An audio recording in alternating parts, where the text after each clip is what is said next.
اللہ من الشیطان الرجیم بسم اللہ الرحمن الرحیم الحمدللہ رب العالمین اللہم صلی علی محمد وآل محمد۔ آج ہماری بات یوم قدس کے بارے میں ہونے جا رہی ہے کہ یوم قدس کیا چیز ہے، قدس ڈے کیا چیز ہے۔ تو سب سے پہلے تو میں آپ کو یہ بتانا چاہوں گا کہ یہ مظلومین کا دن ہے، مظلوموں کا دن ہے۔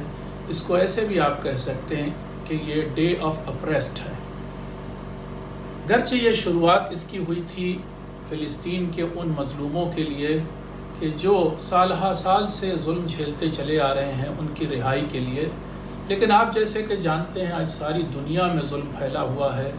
ہر گوشے گوشے میں، ہر کونے کونے میں دنیا کے ظلم ہو رہا ہے، اور ایسے حالات میں ہر انصاف پسند انسان کی ذمہ داری بنتی ہے کہ وہ مظلوموں کی حمایت میں اور ظالموں کے خلاف آواز اٹھائے اور اعلان کرے کہ ہم انصاف چاہتے ہیں، ہم ہر طرح کے ظلم کے خلاف ہیں۔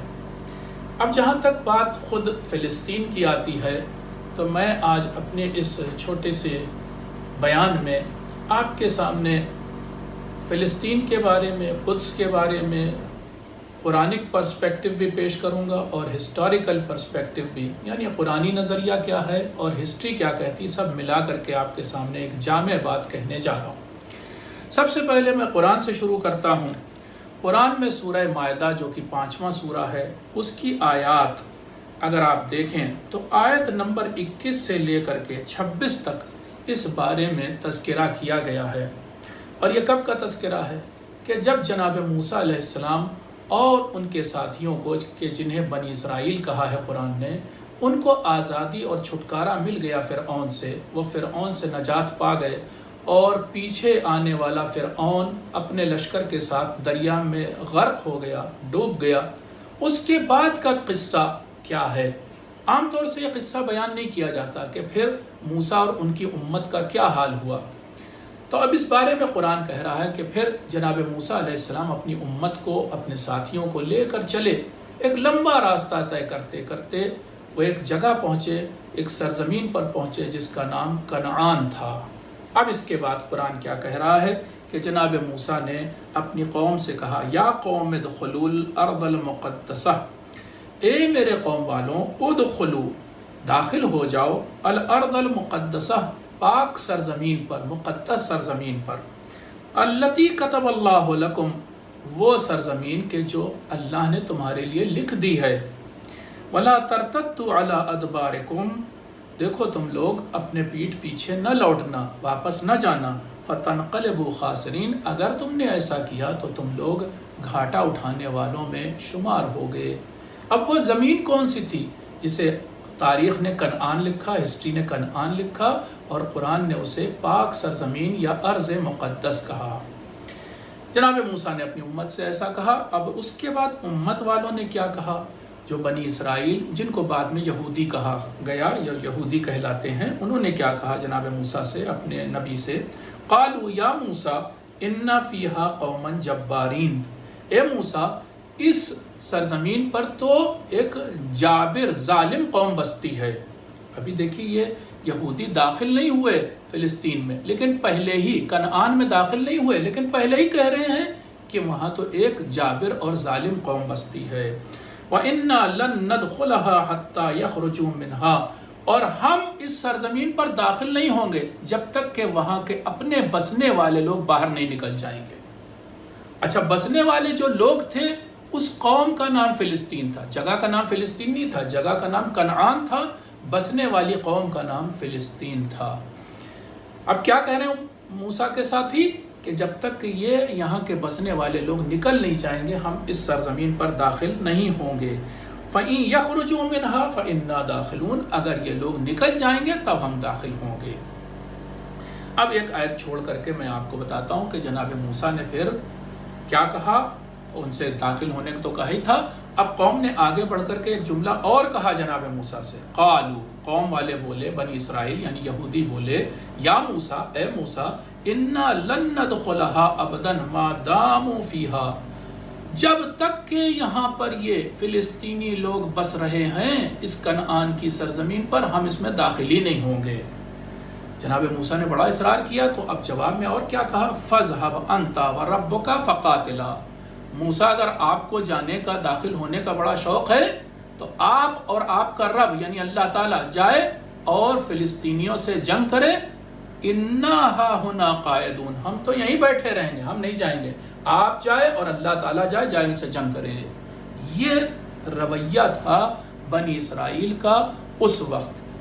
اس سے ایک نتیجہ نکالتے ہیں کہ روز اول یعنی پہلے دن سے یہودی یہ چاہتے تھے کہ فلسطینی لوگ کنعان سے نکال دیے جائیں۔ ایک بات تو یہ ہو گئی۔ اب اس کے بعد جب انہوں نے ایسی ہٹ دھرمی اور ضد دکھائی تو اللہ تعالیٰ نے ان کو سزا دی۔ اب اللہ نے کیا کہا، اللہ نے فرمایا قَالَ فَإِنَّهَا مُحَرَّمَةٌ عَلَيْهِمْ 40 سنہ، اے موسیٰ جب یہ اتنی ضد دکھا رہے ہیں تو اب یہ 40 سال تک اس سرزمین پر داخل نہیں ہو سکیں گے۔ یہ سزا کی اللہ نے۔ اب تاریخ کی کتابوں میں لکھا کہ 40 سال تک یہ لوگ بھٹکتے رہے بنی اسرائیل اور انہیں راستہ نہیں ملا کہ وہ فلسطین میں یا کنعان میں داخل ہوں۔ بعد میں اس جگہ کا نام فلسطین رکھا گیا۔ خیر، ان 40 سالوں کے درمیان، 40 برسوں کے درمیان جناب موسیٰ کا انتقال ہو گیا اور ساتھ ہی ساتھ جناب ہارون کا بھی انتقال ہو گیا۔ اور پھر جب 40 سال گزر گئے تو پھر جناب یوشع ابن نون کی سرکردگی میں بنی اسرائیل داخل ہوئے فلسطین کی سرزمین پر یا کنعان کی سرزمین پر۔ اب جیسا کہ میں نے بتایا کہ وہاں پر پہلے سے کچھ لوگ بستے تھے کنعان میں اور کئی قبیلے کے لوگ بستے تھے، خاص طور سے جو ساحلی علاقہ تھا وہاں پر جو قوم آباد تھی اس کا نام تھا فلسطین۔ بنی اسرائیل یعنی یہودی لوگ داخل تو ہو گئے کنعان میں، لیکن وہاں کے جو نیٹو لوگ تھے، جو وہاں کے اصل باشندے تھے، ان سے برابر یہ لوگ لڑتے جھگڑتے رہتے تھے۔ یہاں تک کہ ایسا بھی انہوں نے کیا کہ ان سے زمین کا ایک بہت بڑا حصہ چھین لیا، اور چھین لینے کے بعد لیکن ان کی ایک اور خاص فطرت تھی بنی اسرائیل کی، یہودیوں کی، کہ یہ آپس میں بھی بہت لڑتے اور جھگڑتے تھے۔ بعد میں انہوں نے اس سرزمین کو جو چھینی تھی اسے 12 حصوں میں آپس میں بانٹ لیا۔ یاد رہے جناب یعقوب علیہ السلام کے 12 بیٹے تھے اور انہی سے یہ 12 قبیلے یا 12 حصوں میں بنی اسرائیل تقسیم ہوئے، 12 حصوں میں بٹ گئے اور اب وہاں رہنے لگے، لیکن یہ پھر بھی فلسطینیوں سے لڑتے جھگڑتے رہتے تھے۔ یہ تو تھا قرآنک پرسپیکٹیو۔ ابھی ہم پھر قرآن کی طرف ریفر کریں گے، لیکن اب اس سے آگے کی تاریخ میں آپ کے سامنے پیش کرتا ہوں۔ میں یہ بھی بتا دوں اس پر ایک کتاب لکھی گئی ہے یہودیت کے نام سے، جو میں نے لکھی تھی بہت عرصہ پہلے۔ اس میں پوری تاریخ لکھی ہے کہ کس طرح سے یہ لوگ وہاں جا کر آباد ہوئے اور کیا تاریخ رہی پھر وہاں کی۔ بعد میں ایک جنگ فلسطینیوں سے ہوئی ان بنی اسرائیل کی، اور وہ جنگ یہ بنی اسرائیل لوگ ہار گئے۔ پھر 200 سال تک ان کی حالت بڑی بری رہی، بڑی بدحالی کا شکار رہے۔ یہ کب سے کب تک؟ تقریباً 1200 BC سے لے کر 1020 BC تک، یعنی جناب عیسیٰ سے 1200 سال پہلے سے لے کر کے 1020 سال پہلے تک، قبل مسیح تک ان کی حالت بڑی بری رہی۔ پھر بعد میں ان کے ہاں ایک پیغمبر تھے اور اللہ نے ایک پیغمبر کو بھیجا جن کا نام شموئیل ہم لوگ کہتے ہیں، انگلش میں سیموئل کہا جاتا ہے۔ جب وہ پیغمبر بنے تو ان بنی اسرائیل نے ان سے یہ تقاضا کیا کہ آپ ہمارے لیے ایک کسی شخص کو اللہ سے کہیے کہ وہ ہمارے لیے ایک کسی کو بادشاہ بنا دے، اور پھر اس بادشاہ کی سرکردگی میں ہم فلسطینیوں سے جنگ کریں گے۔ جناب شموئیل نے کہا کہ دیکھو بادشاہ تو اللہ بنا دے گا، لیکن تم اسے شاید برداشت نہ کر پاؤ۔ پھر یہ قصہ بھی قرآن میں آیا کہ جناب شموئیل سے ان لوگوں نے کہا، اور یہ سورہ بقرہ میں یہ قصہ موجود ہے۔ آپ کی آسانی کے لیے بتا رہا ہوں، 2 پارے کی آخری آیات اگر آپ پڑھیں گے پورا قصہ موجود ہے۔ جناب شموئیل سے بنی اسرائیل نے کہا کہ ہمارے لیے ایک کسی سے کو بادشاہ بنائیے، اللہ سے کہیے بادشاہ بنا دے۔ جناب شموئیل نے دعا کی، نتیجے میں اللہ تعالیٰ نے طالوت نامی شخص کو، جسے انگلش میں سول بولتے ہیں یا سول بولتے ہیں، اسے بادشاہ بنا دیا۔ لیکن طالوت ایک عام آدمی تھا، پیسے والا انسان نہیں تھا۔ اس پر پہلی بات تو یہ جھگڑے کہ کیسے اللہ نے اسے بادشاہ بنا دیا۔ جناب شموئیل نے جواب دیا کہ اللہ نے طالوت کو 2 چیزیں دی ہیں، ایک علم اور ایک شجاعت، بہادری۔ اس بنا پر اس نے طالوت کو یا سول کو تمہارا بادشاہ بنایا۔ خیر اب انہیں ماننا پڑا، اور پھر سول نے پھر فلسطینیوں سے جنگ کرنے کے لیے ایک لشکر تیار کیا۔ اس لشکر میں ایک بہت شجاع اور بہادر انسان تھا جس کا نام تھا داؤد۔ کون داؤد؟ وہی نبی داؤد، حضرت داؤد علیہ السلام۔ جب جنگ ہوئی تو اب قرآن کہہ رہا ہے کہ جناب داؤد نے جو ان کا سب سے بڑا جو بنی اسرائیل کا سب سے بڑا دشمن تھا جس کا نام جالوت تھا، جسے انگلش میں گولیت کہتے ہیں، اس کو قتل کر دیا، اور اس طرح سے پھر بنی اسرائیل جیت گئے۔ جب جیتے تو اب بادشاہ طالوت بہت خوش ہوا جناب داؤد سے، اور پھر اس نے اپنی بیٹی کا نکاح جناب داؤد سے کر دیا۔ پھر جتنے دن تک طالوت نے حکومت کی، جب اس کا انتقال ہو گیا تو پھر جناب داؤد علیہ السلام بادشاہ بن گئے۔ اب نبی بھی تھے، بادشاہ بھی بن گئے۔ اور پھر جناب داؤد علیہ السلام چونکہ نبی خدا تھے، انہوں نے انصاف و عدالت کے ساتھ حکومت کی۔ بعد میں ان کے بیٹے جناب سلیمان علیہ السلام بادشاہ بنے۔ اور جناب داؤد نے لیکن اپنی زندگی میں ایک خواب دیکھا تھا۔ خواب دیکھا کا مطلب یہ کہ ان کی خواہش تھی کہ وہ ایک عبادت گاہ بنائے، ایک معبد بنائے، اور انہوں نے وہ خواب دیکھا مگر وہ کام وہ کر نہیں سکے، اس سے پہلے ہی ان کی وفات ہو گئی۔ جب جناب سلیمان بادشاہ بنے تو انہوں نے اپنے باپ کے خواب کو پورا کیا، اور ایک عبادت گاہ جسے یہودی لوگ فرسٹ ٹیمپل کہتے ہیں، جو یروشلم میں بنا، وہاں پر جناب داؤد علیہ السلام نے وہ ٹیمپل بنایا، یا وہ ہیکل ہم لوگ کہتے ہیں یا معبد کہتے ہیں، جسے معبد اول کہا جاتا ہے، فرسٹ ٹیمپل کہا جاتا ہے، وہاں پہ بنا۔ اور اب جناب سلیمان علیہ السلام حکومت کرتے رہے۔ جناب سلیمان کی وفات کے بعد، ان کے انتقال کے بعد، ان کا بیٹا جو بڑا تنک مزاج انسان تھا، جسے ریبوام کہا جاتا ہے، ریوبوام کہا جاتا ہے، یا ہم لوگ اردو میں یربعام کہتے ہیں، وہ بادشاہ بنا۔ اور وہ اس نے چونکہ بڑا غصور تھا، اس لیے رعایا اس سے خوش نہیں تھی۔ بعد میں دھیرے دھیرے اس کی حکومت بہت کمزور بن گئی، اور پھر ہوا یہ کہ میں آپ کو کتاب سے تھوڑی سی عبارت پڑھ کے سناتا ہوں کہ کیا تاریخ ہوئی۔ پھر تقریباً 40 سال تک حکومت کرنے کے بعد، جب سن 928 قبل مسیح میں جناب سلیمان کی وفات ہوئی تو ان کا بیٹا ریوبوام یا یربعام بادشاہ بنا۔ وہ بہت تنک مزاج اور غصور انسان تھا، اس لیے رعایا اس سے خوش نہیں تھی۔ پھر آہستہ آہستہ اس کی مخالفت بڑھ گئی۔ بنی اسرائیل کے 12 قبیلوں میں 2 قبیلے یعنی نسل بنیامین اور نسل یہودا کو چھوڑ کر سب نے اس کے خلاف بغاوت کر دی، اور ایک شخص جس کا نام یربعام تھا یا جیروبعام بھی اسے کہا جاتا ہے، جیروبعام تھا، اس کو بادشاہ بنانے کا اعلان کر دیا۔ بہرحال اس طرح سے بنی اسرائیل میں پھر مختلف بادشاہ بننے لگے۔ پھر کیا ہوا؟ آگے چل کر کے تقریباً 200 سال تک مختلف قبیلوں سے تعلق رکھنے والے افراد یک کے بعد دیگر، اچھا یہ خود جو ہے جناب سلیمان علیہ السلام کی جو کنگڈم تھی بعد میں 2 حصوں میں بٹ گئی، ایک سدرن کنگڈم اور ایک ناردرن کنگڈم، یا مملکت جنوبی اور مملکت شمالی، ان میں بٹ گئی۔ اور پھر اس کے بعد کیا ہوا؟ مملکت شمالی میں ایک کے بعد دیگر بادشاہ بنتے رہے، اور لیکن یہ آپس میں خوب لڑتے تھے۔ ان کی ہمیشہ کی یہ وہ روش رہی کہ یہ آپس میں یعنی بنی اسرائیل آپس میں لڑتے تھے۔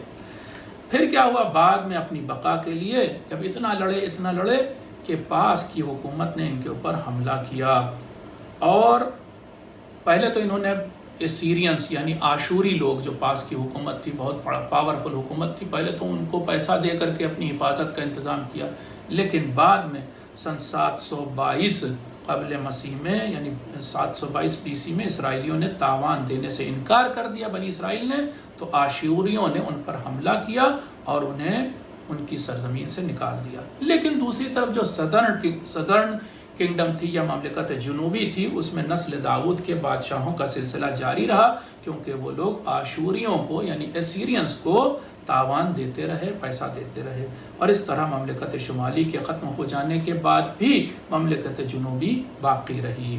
لیکن آس پاس کی 3 بڑی حکومتیں کون سی؟ مصر، بابل یعنی بیبیلونین